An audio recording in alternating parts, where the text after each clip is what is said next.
welcome to Matchmove for Production by VFX Tutors. I'm Josh, and in this video we'll be moving on to shot M008. What we'll be doing first is we'll just play through the shot so we can see what we're going to track, then we'll open 3DEqualizer.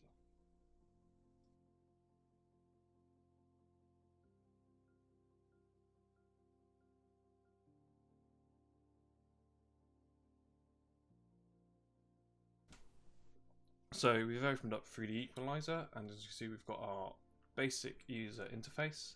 If you're not seeing this, you need to go to Environments and click Basic. So if you're seeing something like this, we need to go to our Environments tab and click Basic. And now this has given us a basic user interface that will allow us to complete our shot with ease. We'll have everything we need in here, minus one or two windows. So the first thing we need to do is bring in our image sequence. So if you've downloaded the data package, that's great because you can follow this through step by step, and it'll be very useful for you, and you'll have a massive advantage with creating your own Matchmove reel because you'll have all the data that you need. But also if you're planning to go further with this, and create a creature to put it on the branch and have it walking down, that's great because you'll also have all the data to create really nice renders and everything else to go with that. So what we'll do, if we go to our sequence camera at the top left and we click browse, and we want to navigate to our data package, which is MM008, woodland creature, we'll go to plate, and it's 297 frames, and we'll import that in. And you can see it's dark because all these image sequences have been already transcoded over to a linear color space for you, so you don't have to worry about any of that. So all we need to do is go to our 8-bit color conversion over to the right and change our gamma to 2.2 so we can view it in the correct color space. So if we press spacebar, we can't really play through our footage because it's quite jerky. So first of all, we need to cache out our image sequence with our image buffer compression file, which is basically our image sequence cache. And before we do that, we need to save our file. So if we go to 3D4 at the bottom left, we go save project as, then we'll go to our file, and I'm going to make a new directory in here. So if I just go in here and call it tutorial, and what I'll do, I'll call this exactly the same name as the shot so they don't get mixed up, and I'll always know what shot this is for. Underscore count VO1 and click OK, and now we'll go to playback and I'll export the buffer compression file. This could take quite a while, so I'll fast forward this.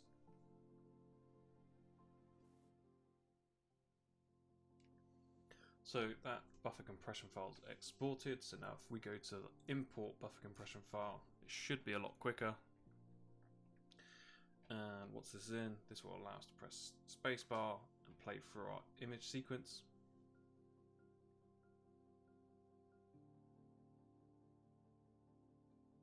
And it's another handheld of the camera going down the branch. Imagining if a bug or a creature is crawling down. So we've done that. So the first thing we want to do is sort out our lens. So if we go over to our right and click on lens, and if we also go to our data package and open up our camera data, it will say what sensor, what camera it is, what sensor size, and what lens we're using.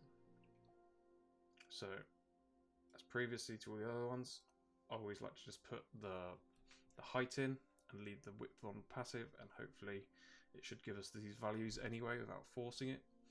So I'll get the height, and I'll go to the film back height in the lens, and I'll type in these values.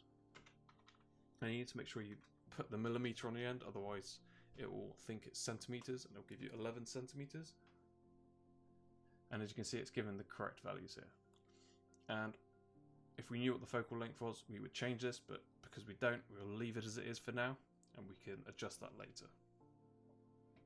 So now we've done that, Now we want to bring in our set geo so we can figure out what focal length we're using. So if we go to the top left here in our point group, click on the little triangle and go down to 3D models. We want to right click on that, click add new, import OBJ file. And if we go over to data, if we go to our set geo and go to our set geo group, and you should have woodland creature scan OBJ. If you click OK,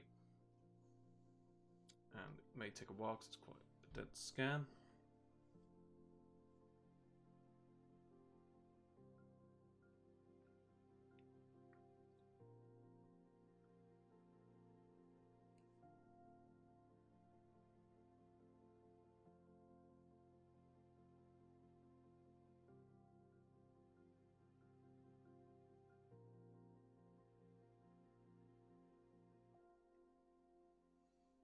It's loading in. So now if we go to F5, see our scans coming. So if we center our models, so we're centering our camera around here, you can see it's a very, very dense scan. So what we'll do, if we go over to our 3D model, so we want to select our 3D model, and what we can do, make sure is reference only is checked, and we'll turn performance rendering off, and we'll bring our alpha down so we can see a bit more detail. So if we hold shift and right click, we can come closer in towards the tree. And we need to kind of figure out the orientation of this tree because there's a lot of branches going off. But I kind of feel that we're already in the correct position. We just need to rotate round. So I'm holding shift and left mouse click, and using right mouse click and shift to move in. And we just want to get it pretty close. We don't have to get it perfect.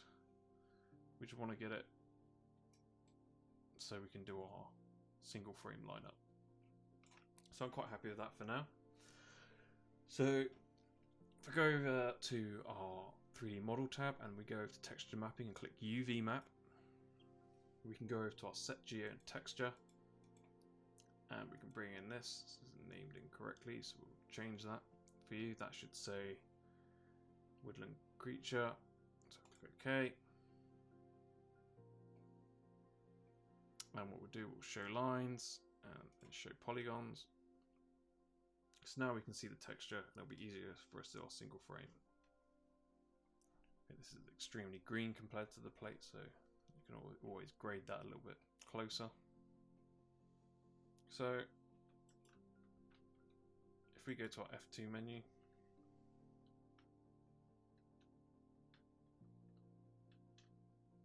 and we'll want to look for bits that we can survey to. So this bit up here is quite good, so we'll go here.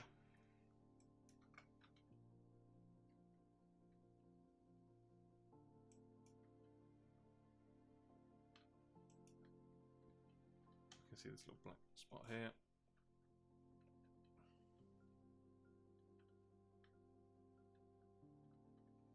See this middle bit, this bit of fungus or whatever that is. It's quite hard to see stuff because the texture is quite blurred in this. But we can make out that that's there.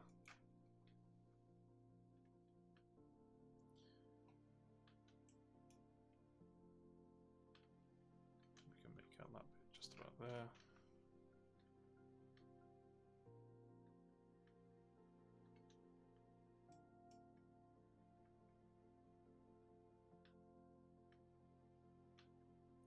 See this little white spot here.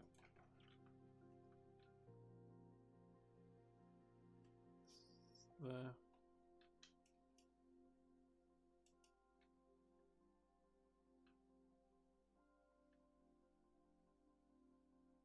So we'll try that first. So if we go to our first point, we can go to F5, we can extract our polygon, bring that a bit closer. Second one, really that's that little black spot which is here, so let's extract polygon,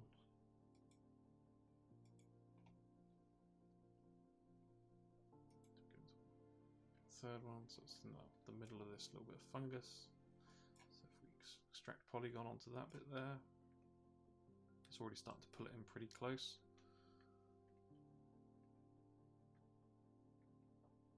So what we'll do, we'll pick this one here actually next, because we can see that quite clearly, and hopefully it'll help all the rest.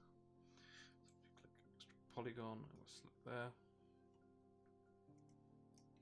It's pulled everything around quite nicely. And if we select this one, go to 5, you can see that the white spot's just here.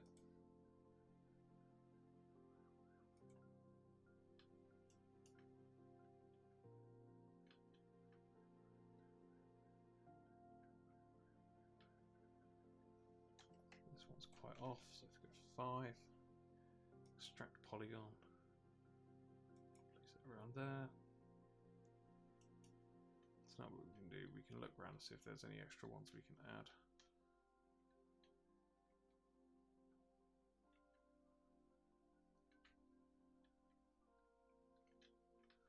But we're pretty close. I imagine it's mostly the distortion that's making everything go a bit funny, so because we don't have any. So if we extract a polygon on that,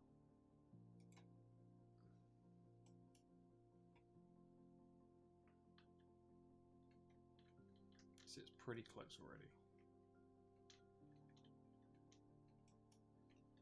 What we can do, select this little patch down here, make a new point, control left click. We can see that's there.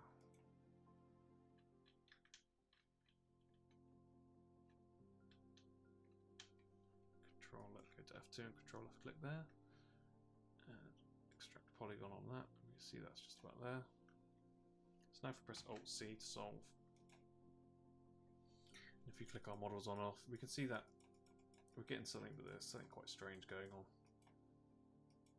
So what we'll do, if we go over to our lens, and what we do, we go to our focal length and click adjust.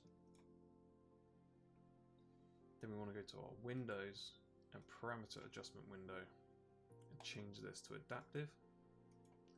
Then we can click adjust, and now it's going to adjust the focal length to the best fit of our survey. So if we transfer the parameters, you can see it's changed quite a bit. So now if we press Alt C and resolve, and we click between here, we can see that is pretty much perfectly aligned straight away. So what we'll do, because now we kind of know that the focal length is at least 34mm, we're still going to bring in the distortion grid, even though there may be such a small amount of distortion, it will still do it.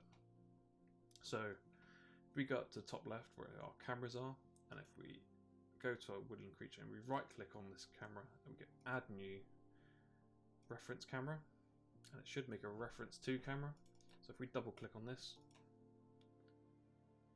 sometimes it's quite laggy when you've got a big scan in there, but so if you click, you can right click on it and set current camera, and now we're in this camera. We want to go to the live action footage and go browse. So you want to go to your lens grid in your data package, and let's pick the 35mm one. So now we're going to press F3 to go to our distortion grid view, and we'll click the top left, and we'll click and drag it until we see these little zebra lines, so it snaps into this corners. Then once we've got those three, we can click snap here, and it should snap the rest in. And if we hold control up, we'll add more rows to this central column, and we want to go down as well, so we hold control down to make more, and we want to fill this entire grid. So if we hold control left, we're going to fill it out entirely to the left. We want to go right up into the corners and hold control right and go all the way up to there. If you go too far, it will automatically disable them because they'll be grayed out. But if you want to delete them, you hold shift and press right, that will delete them. So this is what we want to get our lens grid, so that every sort of corner, every point in the matrix is right in the corners. So now what we need to do is go up to the top where it says calc, in character distortion and camera geometry. Then we don't need to change anything in here. We need to leave that and just click on character lens parameters. And you should, it's a little bit higher this time, I guess. Not sure why, but it's still quite low. But we'll set parameters and close. And we can click between our undistort and distort and compare the amount of distortion we got. And we're pretty much done here. So we'll go back to our main sequence camera. So if we double click on that and go bring it back to our active camera, so it's highlighted in yellow. So now if we go to F5 and we press Alt C to resolve, it will slightly shift. But if we flick between the 3D model, that looks absolutely perfect. There's very little change in any of that. So what we can do, we can go to our 3D model. If we select our scan model, and we can turn on our lines and turn off show polygons now, so we can see our geometry, and you can see it's really nicely wrapped around our plate. So now what we're going to do is store pose, and that'll make a keyframe here, a little red frame, which will basically store our position that we've solved. And if you lose it, you can recall pose, but remove pose is really close, so be careful not to click it. But what we'll do, we'll save out these single frames, so they'll always be stored away for safety anyway. So what we'll do, if you select the top one, shift and left click to select them all, and right click, add new, and point set, and we'll call this SF for single frame. And we'll select them all again, hold the middle mouse roller, and drag it under here. Now what we need to do, we need to make sure we disable these, because these will cause havoc with our solve if we don't. So if we right click, go to modify, calculation, and disabled, and then we can go to view here and hide selected points. So now we can close that, and we can go to F2. What we do, we go back to our first frame, and we can start tracking some points. So if we hold Control left click and make a new tracking point, gauge marker and track. And we want to be tracking points that are through the entire range.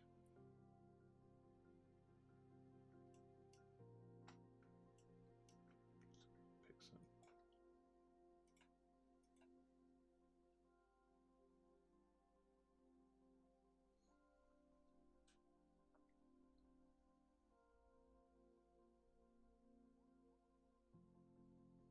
So I want to try and track a good spread. Don't want to do more than mine. I want to give it a good even amount of tracking points.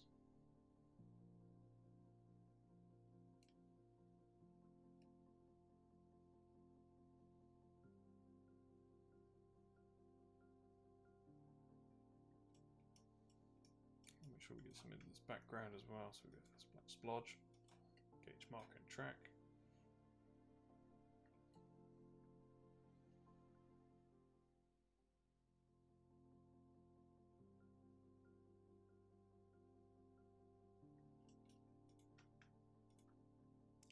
Control left click on here.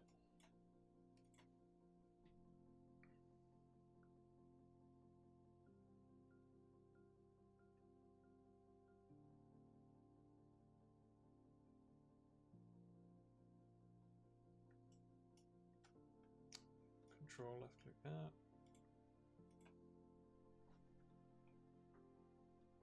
We probably don't need that many points, but what we'll do, we'll make sure we get a good spread of points. Or even though we've hit our minimum of 6, we don't really ever want to always use our bare minimum. So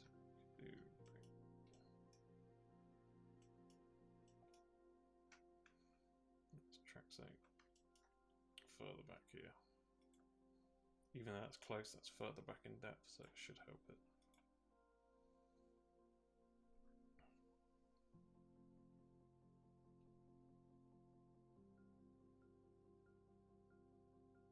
We've come quite close to the edge of the frame, so what we'll do, we'll just end that. Because it's ended, we'll add another one So there's at least a good decent crossover, so there's no jumps. Even though we've got 2 here, it's still.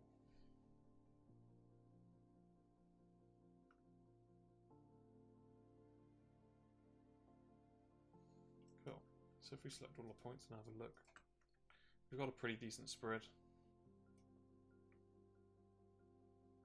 We may even actually do one up here as well. So let's. I really want to track these because when I project these on, I know the lumps in the scan, it does show them, but it may not. It will not get the definition of this, so it'll be slightly decimated. But on these parts, it'll almost guarantee to be correct. So we'll stop that before it goes off. So I'm happy with that. So if I go to F5, go to my lineup frame, do Alt, left click and drag. We'll do select all our points and go to Edit, project points onto 3D models. We've got 7 of 8 points projected, so if I zoom in on the one that hasn't and do it again, project points, and click OK, and now that's projected on. Now if I press Alt C and use result, we can see pretty much straight away we've got a perfect solve. So now if we press spacebar and play through,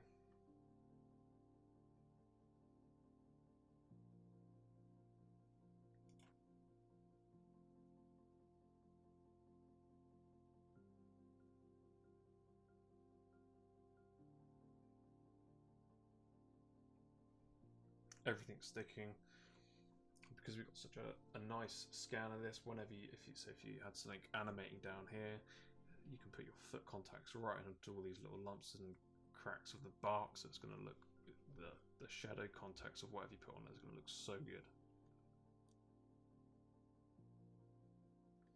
Cool. And we'll have a quick look at what's going on. So what we will do a, because we've done a focal length adjustment and we've done that on a single frame, now we've got the tracked points, we'll do another one just to see if it makes any difference. It made 0.4 of a millimeter change,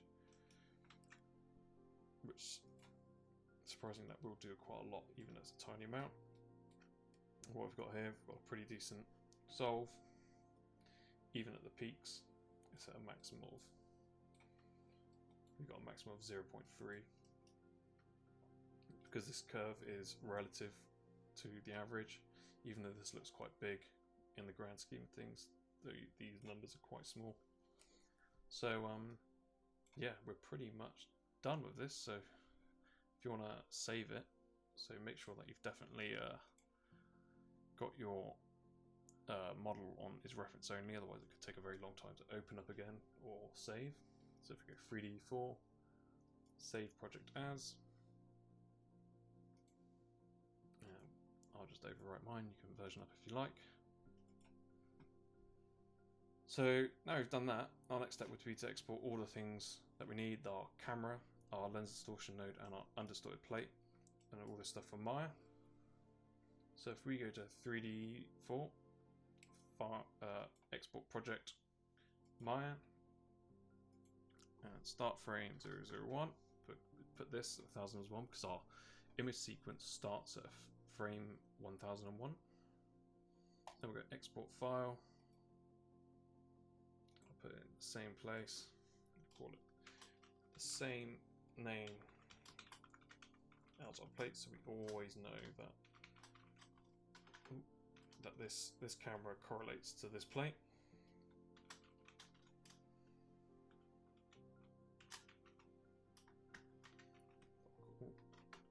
Underscore cam 01.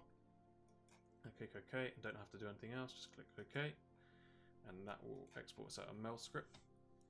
So the next thing would be to go to File, Export, Nuke LD 3D Lens Node, click on File Name, and we'll go to here, into the same place, and we'll call it the same thing.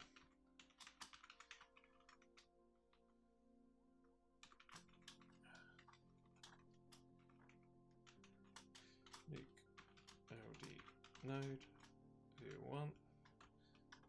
So we know that that's our Nuke LD node, and the compers can bring that into their scripts once they've finished comping their CG assets, and then they can reapply this distortion on top. So it's all matching the plate. If you click OK, click OK on that. That's that exported. So our next step would be to export our undistorted plates. So if we go to 3DE4 again and click on Run Warp 4, and it will open up this window. So now what we want to do, if we go to preview, sorry, if we go to warp footage, source footage, we see the difference between them. So now what we're going to do, you want to go to our destination footage and click save footage. So leave this as an OpenEXR because it's in the linear color space. And we'll click browse. And we'll navigate to our data package or wherever you're saving yours. And I'll make a new directory because this will spit out a lot of frames, so you want to make sure it's in a folder.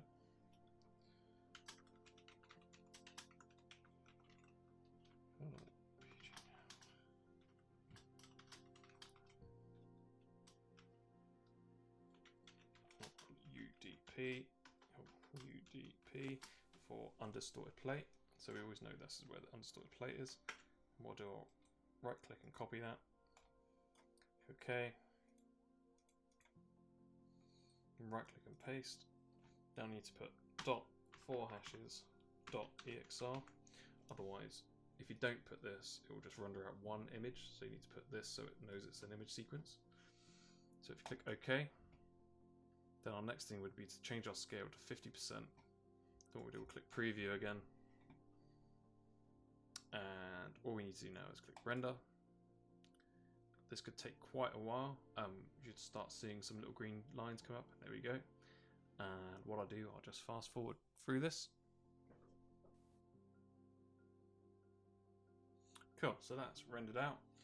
So if we go File, Exit, and we're done now in 3D. Our next step would be to go over to Maya and import that all in and set it up ready for play blasting out or preparing your creature or whatever's walking along here for your animation.